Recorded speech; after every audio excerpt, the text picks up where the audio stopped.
Hello and welcome to Crypto My God. We're back with a tiny uplift in the market. Maybe a lot of the bad news has been baked in. I couldn't tell you. I really have no idea. Macros mania out there. But I want to talk to you about something really cool, novel, and interesting, which is the great Bitcoin upgrade. Let's get into it.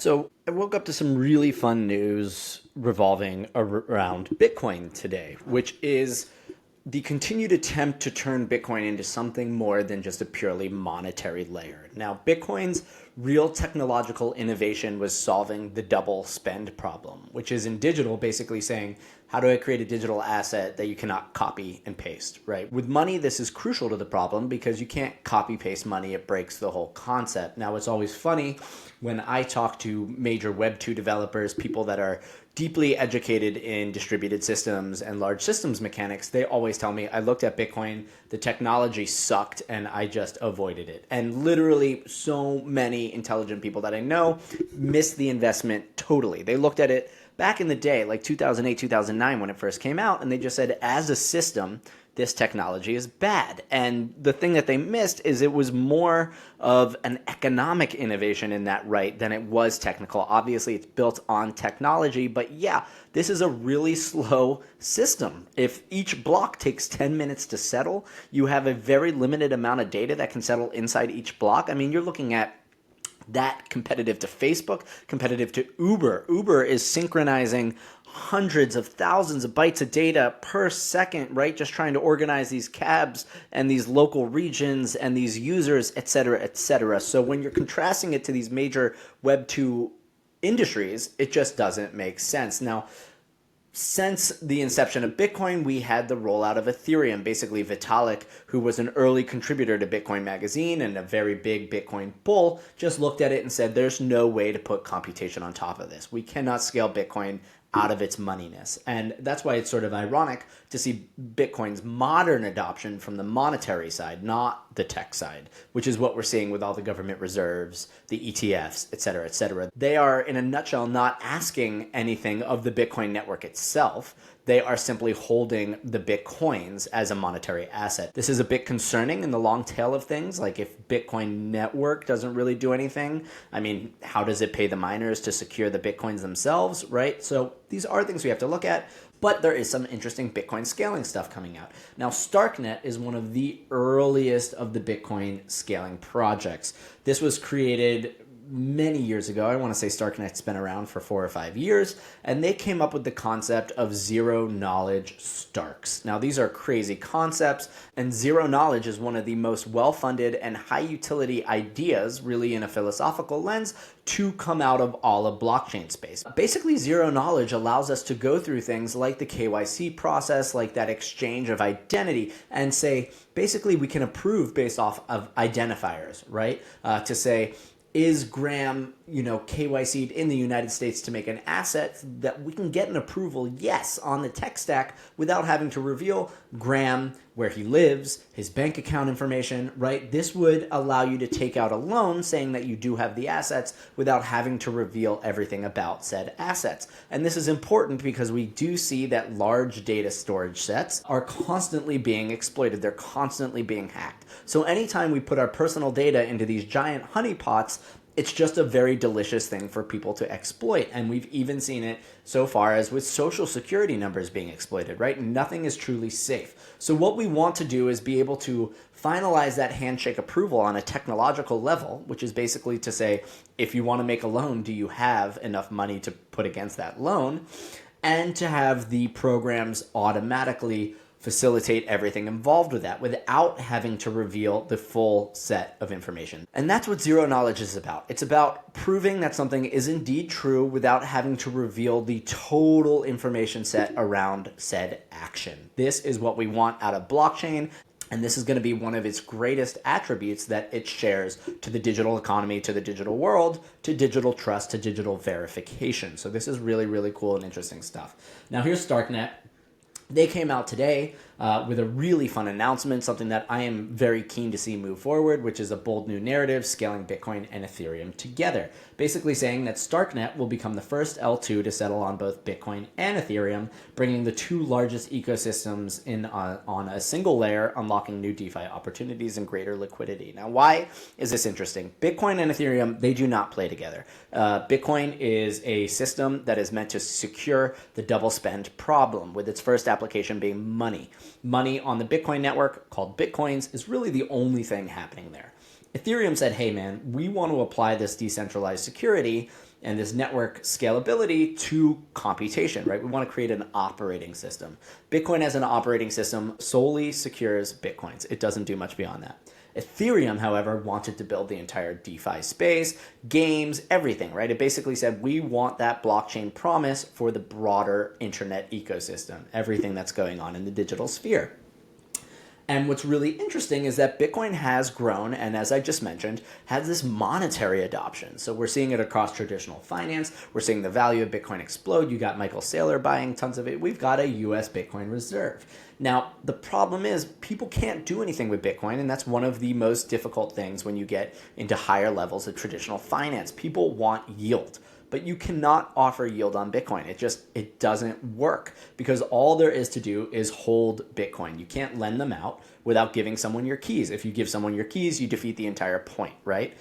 We saw that with the previous lending collapse under the FTX bubble in the last cycle. So Bitcoin is this really difficult product in which the only thing you can really do is buy and hold and hope that the value goes up. But when you get into really large sums of money, people need yield. Money needs to be active. This is what we're seeing across DeFi, across Ethereum, across Solana, across the Move chains, is this world in which you receive a dollar digitally on chain and you can automatically engage it, because there is this thing called the time value of money, which basically says that the longer you hold money, the greater its value is, right? The more time that you sit on top of it. But in order for that to happen, that money needs to be utilized. It needs to be put into action, which is really how an economy wants money to work. Holding it in a savings account is not the most ideal solution. You want it to be providing liquidity into things like lending, borrowing. You want it to be actively borrowed against for new businesses to be able to grow, right? And they pay yield in terms of that debt, things like that. That is how yield is generated. The money has to be in motion. People need to be borrowing, lending, taking it, building new things, generating real value, returning that to the cash, so on and so forth. So this Starknet opportunity says, hey, can we take that HODL value of Bitcoin, just that like paper value, the dollar value against it, and open it up to decentralized finance. Now, this isn't going to happen on the Bitcoin layer. It's going to happen on a layer 2 on Bitcoin. But what Starknet is kind of coming out and saying is like, what if our layer 2 can settle on both Bitcoin and Ethereum? And if it can settle there, then we can pull historical data on those settlements and we can use them in broader applications. This is sort of how the value of Bitcoin could wind up working alongside Ethereum. I do think that Starknet is not saying you can put Bitcoin into the Ethereum ecosystem, but you can use EVM applications on the Starknet L2, which can receive Bitcoin. So maybe you start to get this merge sort of happening across the L2s. Now, what starts to get fun is that we do see a layer that makes Bitcoin again more akin to the digital currency that it purported to be in the beginning, right? It's a little bit too expensive to be sending sats, but we're looking at the Starknet L2 saying going from 7 transactions per second, the Bitcoin blockchain, to thousands of TPS and growing, right? 10-minute block times, the 10-minute settlement, to 2 seconds. $2 gas fees to 0.002 cents. Bad UX to smooth UX. This has to happen, right? No one's going to use Bitcoin if it's really just rough around the edges. So this is all really fun, and we can see that as the Ethereum ecosystem continues to grow and L2 interoperability begins to work, we might be able to open up a world where Bitcoin and Ethereum meet on the Starknet L2, but that L2 has cross-chain communication to other things like Base, Arbitrum, OP stack, things of that nature. And eventually we'll probably be able to include Solana and non-EVM chains and Move, which is the Move virtual machine. I mean, I don't see a world where we want to live entirely on a single chain. This Ethereum versus Solana debate is very annoying. It's very yawn skis in my, I just made up that word, but like I'm just yawning at it. It's technicians that want to argue with the efficacy of their own technology. Users do not give a shit. Do you care what stack your websites are built on? No, you just want it to work. You want to sign on to the internet, you want to perform an action, and you want the expected result. So I do think over time we will see all of these chains, including the L2s on top of Ethereum and Bitcoin, to just sort of merge and interop with each other. So this is really cool. I think there's a lot to dive in here. So if you, I will put this in the references section on the description, and you should dive in because there's a lot of valuable micro bits that you can pull out of this, and Starknet has been one of the first movers on trying to make Bitcoin a little bit more broad, a little bit more open and interoperable. So that's really fun. Now at the same time, I wake up and I see Citrea. I know of Citrea. I'm not quite as familiar, but they're also targeting growing and scaling the Bitcoin ecosystem. And they're doing this with Celestia underneath. Celestia is a data availability layer that is very modular. They're taking the Lego block approach. So Solana wants to say everything happens inside our house, right? And that's what makes it so good. If you need to make a transaction between one app to the next, it's all in the same home. So we can make it happen. We can make it easy. Celestia has the opposite approach. It says we're going to put everything in Lego blocks. If you want to build a new building, you know, inside of Solana, it would have to be next to the home. It would have to interact with the home, things like that. Celestia takes on this approach that says, nah, you can just take pieces of my home and you can build it into your new building, right? You can build apps with different components. Again, Lego is the most accessible, I think, of the analogies. Now they're coming out and saying, we're going to put data storage on Celestia. So what Celestia offers is the ability for blockchains to finalize all their transactions and store that data on their layer. It's very fast. All they are looking to scale is the data storage of previous transactions of accounts and make that in a faster, cheaper mechanism, right? Ethereum tries to solve all the things together. Solana tries to solve all these things together. They all have their own data availability layers, but when they scale everything under this unified umbrella, it just becomes more difficult. Celestia is saying, hey, we can make these things faster, more accessible, cheaper, and eventually they could grow cross-chain. So Citrea is coming out talking about building Bitcoin apps. They're calling them, I don't even know how to say it, the BAP chains, right? The LB apps right here. But Bitcoin app chains is kind of a fun concept in that we can start to facilitate applications that operate with Bitcoin as the underlying monetary layer. Paying for gas in Bitcoin, for example, pretty interesting. What I would really like to see, and what's important to me, is that if you do make an app and it becomes successful, some of that capital flow really needs to go back to the Bitcoin miners. At the end of the day, they're the ones that secure the network, and if we can't incentivize them, this all falls apart. And remember, eventually 21 million Bitcoins will be mined. The thesis was by then the transaction fees would be what pays for them to keep up operations, but if you look at the Bitcoin chain right now, transactions have fallen off a cliff because everyone's just buying and holding Bitcoin. They're not sending it on the network. So this would be a really interesting solution to that entire problem. And Citrea is powered and working with Succinct Labs, which is another zero-knowledge proof prover chain. And basically what they're doing is they're trying to take this ZK technology and again make it like Celestia's doing, a building block, a Lego block that you can implement into your applications. So Succinct is very high-level brainiac kind of stuff. I mean, heavy math, that's what ZK proofs are. They're just mathematical equations that can prove that an output is true without revealing the underlying of the equation itself. It's super interesting, something fun to learn about as well. If we start to see these applications being built with Bitcoin, that they're also interoperable with Ethereum, then we can start to lend out our Bitcoin in a non-custodial way that offers real yield, that allows people to take that Bitcoin to build something productive and to begin generating real revenue, which is something that I think will be very important for the Bitcoin monetary asset and especially the chain, its security function itself. So all sorts of things are going to come out of this. This is pretty exciting to me. We have this Bit VM, the virtual machine that's being built on top of the Bitcoin network. And of course, our developers deployed and tested a custom OP stack rollup. So this is some Ethereum elements as well. We are beginning to see the merging, and I would love to see some apps, whether they be games that generate fees in Bitcoin, and those fees could go back to, say, miners, things of that nature. But the future is unwritten. What's happening here is just going to be pretty fun. I also recommend you go check out Succinct. They're just doing an amazing job at bringing this very complex ZK tech out into the world. And they're already on a testnet, so it's pretty far along now, guys. This is stuff that's happening and is doing really well. Now, last but not least, let's just cover zero knowledge proofs, because these are probably the biggest conundrum. The more you read about them, the less you'll understand.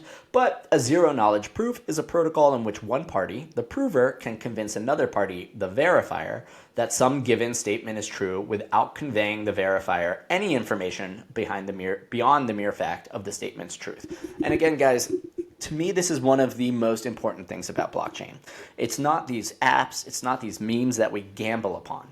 It's the fact that we're moving into a digital future where our finances are on top of the digital layer. Our trust is on top of the digital layer. The information that we are downloading into our brains all the time is on the digital layer. This digital layer is now being populated with these AI bots that can generate so much content, that can respond so quickly to our own output, that how are we going to validate what's real, what's not? The ZK layer is exactly how we, one, add a human element to this to basically say, did this information flow from a human? Did it come from a bot? We can also use zero knowledge and blockchain to say, where did this information enter the digital sphere from? We can find a point and track it, right? We can create a ledger of truthiness, if you will.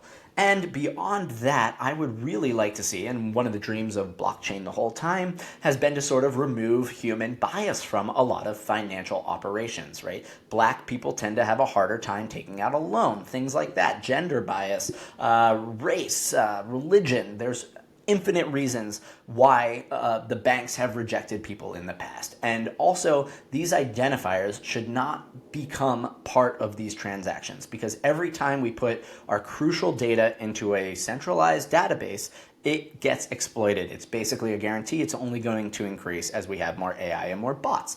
And of course, the other reaction is that as we fill the world with all these falsehoods, right, more AI bots and chatbots, we need that truth layer. This comes from blockchain. ZK is a big part of it. And this is how we're going to be able to function in this digital parallel space without losing our goddamn minds, because everything over there is BS. So blockchain, to me, is the truth layer underneath the internet. The internet is becoming the metaverse. The veil between the two realms is getting thinner and thinner every day, whether it be our money, whether it be the data that we actually absorb, or our ability to put on AR glasses and actually hop into the damn thing. So all that being said, I think this is really positive on the tech front. I'm really excited to talk about something that's not policy for a while, even though that's where we're at right now on the curve. But again, both Starknet, Citrea, Succinct, these have been around for a long time. I mean, Starknet has been around for a very long time. So it's really nice to see that they're finally getting this tech down pat and having something that they can release. Anyway, guys, there's like a lot of dense information here, so I do recommend diving into the references in the description. I will put all of these links. A lot of this is x.com. That's really just kind of the front page of the crypto internet at this point in time, so most people are sharing things there. But have fun, learn what you can, and as always, good luck, and I'll see you tomorrow.